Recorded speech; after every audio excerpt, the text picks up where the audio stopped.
Good morning. Welcome to Time in His Word. Psalms, the 113th chapter, verses 3 and 4 says this: From the rising of the sun to its setting, the name of the Lord is to be praised. The Lord is high above all nations. His glory is above the heavens. What's that mean? Well, as I read it, I got to thinking about the passage in the New Testament that tells us that we should pray without ceasing. And again, what's that mean? Pray without ceasing. And this, his name, the Lord is high above all nations. His glory is above the heavens. What's all that mean? To me, that means is the old phrase, kind of, not necessarily the old phrase, but kind of that adage you might have heard as from your parents as you were growing up, or maybe in life you've seen it to come true. When you look around and you think, and just think about it this way: you are who you hang around with. So in other words, if you hang around with positive people who are achievers, who are successful, and who have learned how, if they get knocked down, how to get back up and get back going in the right direction, those are the kind of people we want to hang around, because those are the kind of people that when we as an individual fail, they're going to help us get back up and get going again. But if you hang around the low lives, the people who don't succeed, the people who are just negative about everything, if you hang around those people, no matter how hard you try, they will rub off on you instead of you rubbing off on them. In other words, bad people turn good people. And that really, to me, doesn't make any sense. It seems like somebody who's positive, who's successful in that, would be able to change someone who's not going that way. But it doesn't work out. And we've all seen that in life, no matter how old we are, especially as we get older, we see how somebody with a positive attitude, and successful, and they get in with the wrong crowd, and that crowd pulls them down.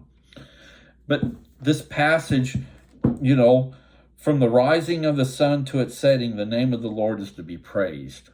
Well, how do we go about doing that? How do we go about praising his name continually? For myself, and I drive, so I have a lot of time listening to the radio. I have XM radio, and with all the channels that it has and that it offers, there's only a handful that I listen to. And one of them that I listen to quite a bit is entitled Enlighten. They play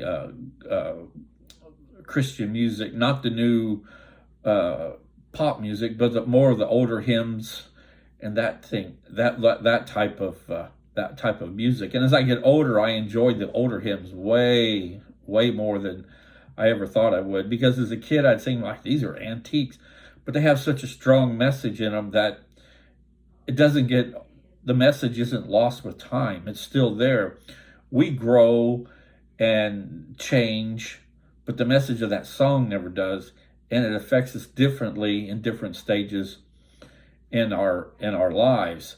But there's some days I really don't feel like listening to music or listening to anything. I just want to ride along in silence. And so on those days, I still have that channel on, but the volume might be like 1 or 2, just where you can barely hear it. But it's the idea that something positive is playing in the background. And I try as best I can to surround myself with people who are like-minded.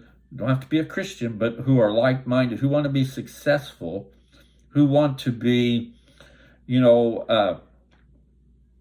someone that in their time of need, they can turn to you for, be it words of wisdom, or just somebody to be a sounding board, or even to simply ask, can you pray for me? That's the type of person I want to be, and that I try as best I can to be. But you can only do that, and it's back to that, who you surround yourself with, because you can't surround yourself with negative people and try to be positive. It just doesn't work. Like I said before, I've never figured out how that happens, but it does. So as you go through the day today, think about that. From the rising of the sun to its setting, the name of the Lord is to be praised. And I know there's a lot going on today, a lot of cookouts, Memorial Day.